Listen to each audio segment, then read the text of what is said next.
नमस्कार। आज हम एक ऐसे ऐतिहासिक कानून पर बात करने जा रहे हैं जो भारत की राजनीति की तस्वीर को पूरी तरह से बदल सकता है। जी हाँ, हम बात कर रहे हैं महिला आरक्षण बिल की। ये सिर्फ एक कानून नहीं है, बल्कि इसमें एक बहुत बड़ा सामाजिक बदलाव लाने की क्षमता है। तो चलिए इस पूरी बहस की तह तक जाते हैं और समझने की कोशिश करते हैं कि आखिर ये पूरी चर्चा है क्या और इसके कोर में क्या तर्क दिए जा रहे हैं। ये नंबर 33%। देखने में तो ये सिर्फ एक आंकड़ा लगता है ना? पर असल में यही नंबर भारत के सबसे अहम और सबसे ज्यादा डिबेटेड लेजिस्लेटिव मूव्स में से एक के केंद्र में है। इस पूरे जटिल मुद्दे को समझने के लिए हम इसे कुछ हिस्सों में देखेंगे। पहले कि ये बिल असल में है क्या, फिर इसकी जरूरत ही क्यों है, इस पर जो राजनीतिक बहस चल रही है वो क्या है, परिसीमन की जो बाधा है उसका क्या मतलब है, और आखिर में इसे लागू करने का रास्ता क्या होगा। तो चलिए सबसे पहले एकदम साफ और सरल भाषा में समझते हैं कि इस बिल का असल मकसद क्या है।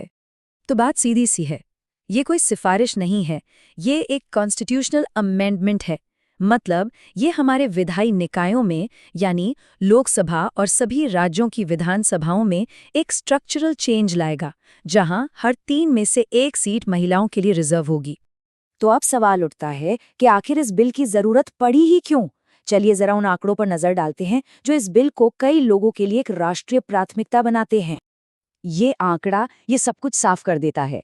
आज की तारीख में हमारे संसद के निचले सदन में महिलाओं की भागीदारी सिर्फ 15% है। यहीं से हमें समझ आता है कि हमारी राजनीति में लैंगिक असमानता कितनी बड़ी है। और ये चार्ट इस अंतर को और भी साफ दिखाता है। अभी हम 15% पर हैं। ये बिल हमें 33% तक ले जाने का लक्ष्य रखता है, यानी महिला सांसदों की संख्या 82 से बढ़कर 181 हो जाएगी। और दिलचस्प बात यह है कि इससे हम दुनिया के 27% के औसत से भी काफी आगे निकल जाएंगे। तो अब आते हैं इस कहानी के सबसे दिलचस्प मोड़ पर। अगर इस बिल का मकसद इतना साफ है, तो आखिर इस पर इतना विवाद क्यों हो रहा है?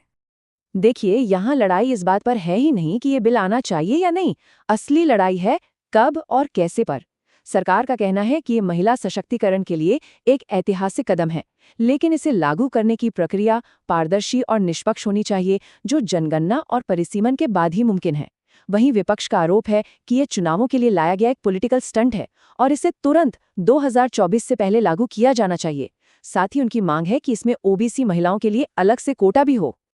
और यहीं से इस बिल के रास्ते में सबसे बड़ी रुकावट सामने आती है। एक ऐसा शब्द जो हेडलाइंस में छाया हुआ है और जो इस पूरी टाइमलाइन की चाबी है, परिसीमन। तो सवाल तो उठता है कि आखिर इसे तुरंत लागू क्यों नहीं किया जा सकता? इंतजार किस बात का है? देखिए, परिसीमन एक कानूनी प्रक्रिया है। जब भी जनगणना होती है तो उसके बाद आबादी के हिसाब से चुनावी क्षेत्रों की सीमाओं को फिर से तय किया जाता है। ये इसलिए जरूरी है ताकि हर सीट पर लगभग बराबर आबादी का प्रतिनिधित्व हो। और इस बिल में साफ लिखा है कि आरक्षण इसी प्रक्रिया के पूरा होने के बाद ही लागू होगा। तो चलिए अब जरा उस आधिकारिक रास्ते को समझते हैं जो इस बिल के पास होने से लेकर इसके जमीन पर लागू होने तक तय किया जाएगा। तो ये एक मल्टी ईयर प्रोसेस है, ये तुरंत नहीं होने वाला। सबसे पहले एक नई जनगणना करानी होगी, फिर उस जनगणना के डेटा के आधार पर पूरे देश में सीटों का परिसीमन होगा और उसके बाद ही कहीं जाकर ये 33% आरक्षण लागू हो पाएगा। और जो अनुमान लगाए जा रहे हैं वो इशारा करते हैं कि ये सब होते होते 2029 का आम चुनाव आ सकता है। तो हम इसी एक बड़े सवाल के साथ इस चर्चा को समाप्त करते हैं। क्या ये पूरी प्रक्रिया और इसमें लगने वाला समय निष्पक्षता के लिए एक जरूरी कानूनी कदम है, या फिर ये एक राजनीतिक देरी है जो लैंगिक समानता के लक्ष्य को और दूर कर रही है? इसका जवाब तो शायद वक्त ही देगा।